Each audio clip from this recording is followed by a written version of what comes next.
Donc moi j'aimerais poursuivre et conclure cet échange suite au témoignage d'une de nos références, la NCV, par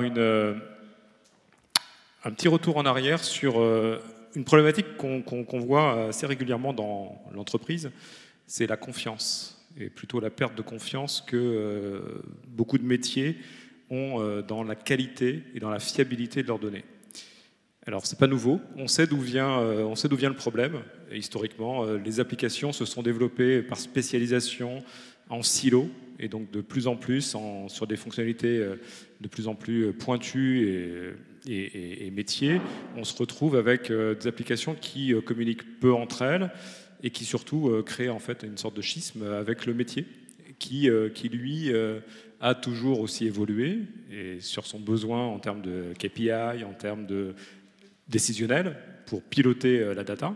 Et ça pose un vrai problème quand en fait des indicateurs ne viennent pas se renforcer entre eux, mais certains indicateurs viennent se contredire.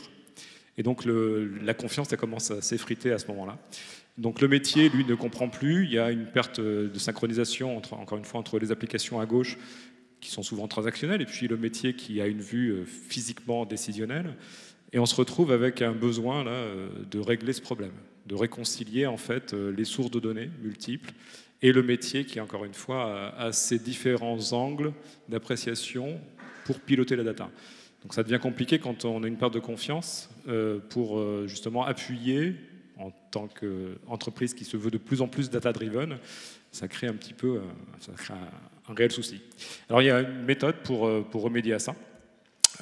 Gartner nous a aidé à ça, ça s'appelle la Data Fabric. Data Fabric au singulier ou au pluriel. Alors il faut bien faire la distinction entre une data fabric et puis une data platform. Il n'y a pas de confusion à avoir. Une data fabric, ça n'existe pas en termes de solution sur étagère. C'est vous qui la mettez en œuvre chez vous. Donc encore une fois, au singulier ou au pluriel. Et puis qu'est-ce que c'est qu'une data fabric ? Parce que le Gartner en a parlé. Alors merci Géraud tout à l'heure de Denodo d'avoir été le premier ce matin à parler de Logical Data Fabric, puisque c'est alors Data Mesh, Data Fabric, d'autres analystes parlent de Data Mesh. Pour nous, c'est effectivement la même chose aussi, on est d'accord là-dessus. Data Fabric, c'est un terme qui vient du Gartner et qui se propose justement de réconcilier les sources de données, donc les producteurs de données, et puis les consommateurs de données, pour justement tenter de résoudre, de combler le fossé qui sépare l'analytics du transactionnel, et puis surtout de redonner de la confiance. Autrement dit, à travers des méthodes de transparence, de traçabilité de la data, de s'assurer que ce qu'on compare en termes de KPI entre une vue métier et une autre vue métier soit fiable et soit sécurisé. Donc de rendre la donnée saine et de s'assurer par là que la donnée est bien saine. Donc la data fabric, dit autrement, c'est par Forrester par exemple, c'est de dire que en fait, c'est d'orchestrer intelligemment et de manière sécurisée les sources de données, de manière à obtenir une vue unifiée, une vue complète et une vue fiable. Donc encore une fois, de redonner de la confiance. Dit d'un point de vue architecture d'entreprise, c'est un système, c'est une architecture de données qui facilite le stockage, l'accès et puis le partage de la donnée. Donc après, la question qu'on peut se poser, c'est qu'est-ce qu'est une data platform ? Une data platform, il y a plusieurs définitions là aussi.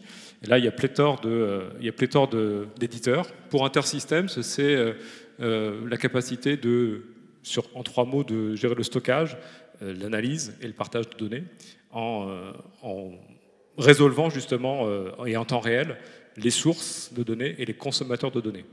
Donc, en résumé, c'est de vous rendre très agile par une agrégation en fait, de 4 capacités clés en une seule solution. C'est ce que vous a montré tout à l'heure Philippe, en considérant que quand on est sur une solution unifiée, on est beaucoup plus agile, on est moins consommateur de temps en développement, et on est surtout moins consommateur d'énergie quand on est en run.